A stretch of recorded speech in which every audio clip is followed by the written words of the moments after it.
بسم اللہ الرحمن الرحیم۔ مقدس خنجر۔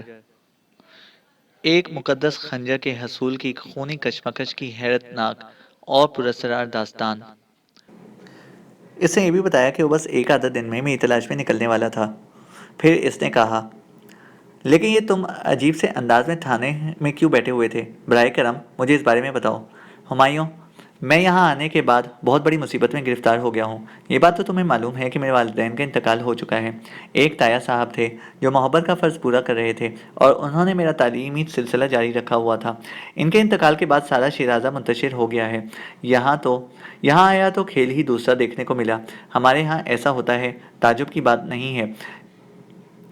جو جس کے ہاتھ لگا وہ لے بیٹھا۔ البتہ ان لوگوں نے میرے ساتھ ایک بہت برا سلوک کیا، وہ یہ کہ اس حویلی میں میرے لیے کوئی بھی جگہ خالی نہ چھوڑی۔ میں نے الف سے لے کر یہ تک پوری تفصیل ہمایوں کو بتائی، جیسا کہ میں اپنی ذہنی کیفیت کا اظہار کر چکا ہوں کہ ان دنوں کسی کی محبت بھری نگاہ کو ترس رہا تھا، کسی کی دوستی کی آرزو میں نگاہیں چاروں طرف بھٹک رہی تھیں۔ ایسی صورت میں ہمایوں جیسے دوست کا مل جانا میرے اپنے نزدیک میری بد نصیبی کا خاتمہ تھا۔ ہمایوں کو میں نے اس صندوقچے کی پوری تفصیل بھی بتا دی تھی اور اس حسینہ سے ملاقات کی کہانی بھی سنا دی تھی، اور ہمایوں کا چہرہ تصویر حیرت بنا ہوا تھا۔ دیر تک خاموش رہا اور پھر بے اختیار مسکرا کر بولا، تمہیں جیکی یاد ہے جیکب؟ ہاں، کیوں نہیں؟ وہ ڈریکولا کا بیٹا؟ بالکل بالکل، ہمایوں مسکراتا ہوا بولا۔ وہ پاگل ہمیشہ ہی مشرق کے خواب دیکھتا رہتا تھا اور کہتا تھا کہ یورپ میں کچھ بھی نہیں ہے۔ مشرق کی پراسرار کہانیاں بڑی عجیب و غریب حیثیت کی حامل ہیں، اور اگر کبھی اس کے نقلی ڈریکولا باپ نے اسے بیرون ملک سیاحت کی اجازت دے دی اور اپنی دولت میں سے کچھ حصہ نکال کر اس کے حوالے کر دیا تو ایک بار وہ مشرق کی پراسرار وادیوں کی سیر ضرور کرے گا۔ اب یہاں آنے کے بعد اور خاص طور سے یہ ساری کہانی سننے کے بعد اچانک ہی مجھے وہ بری طرح یاد آ گیا ہے۔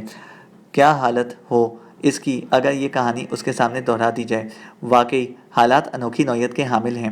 حالانکہ میرے خون میں ایک پولیس افسر کی زندگی بھر کی کمائی دوڑ رہی ہے، لیکن اب میں کیا کروں کہ میرا شعبہ مختلف ہے۔ لیکن یہ کہانی کیسے نئے نئے راز کھولتی ہے، یہ جانے بغیر نہیں رہوں گا۔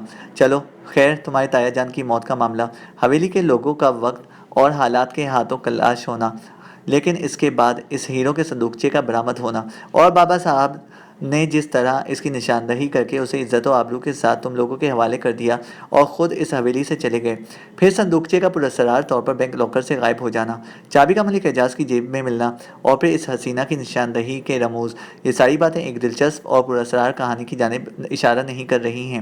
حالانکہ موجودہ دور میں جرم بھی ایک سائنس بن چکا ہے اور بہت ہی ماہرانہ انداز میں جرائم کی پلاننگ کی جاتی ہے، لیکن پھر بھی ہم یہ تو کہے بغیر نہیں رہ سکیں گے کہ اس کے پس پشت پراسرار داستانیں ضرور بکھری ہوئی ہوتی ہیں۔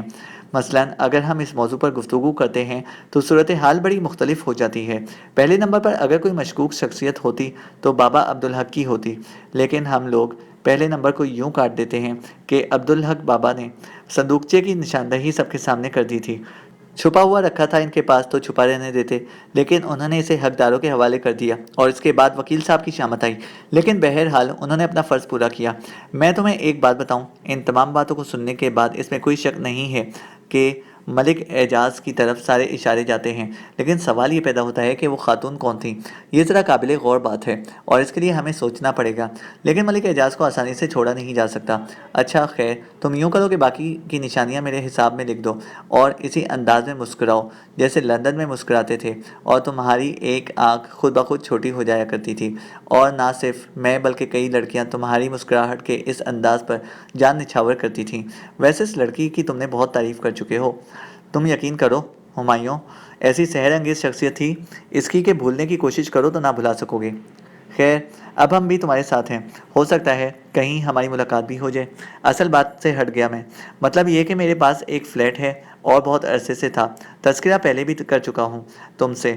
سب سے پہلا کام یہی کیا ہے میں نے کہ اس کی صفائی ستھرائی کرائی ہے۔ ایک لڑکا وہاں ملازم رکھ دیا گیا ہے جسے کھانا وغیرہ پکانا بھی آتا ہے۔ سو رہائش کا مسئلہ تو فی الحال حل ہوا، باقی کہانی بعد میں دیکھیں گے۔ اور ہاں، ابھی یہاں سے اٹھیں گے نا تو اسی فلیٹ میں چلیں گے، پہلے تم اپنا مورچہ سنبھال لو، اس کے بعد آگے کی کہانی پر غور کریں گے۔ میں نے ممنون نگاہوں سے ہمایوں کو دیکھا، واقعی بہت بڑا سہارا پیدا کر دیا تھا قدرت نے میرے لیے۔ وہ فلیٹ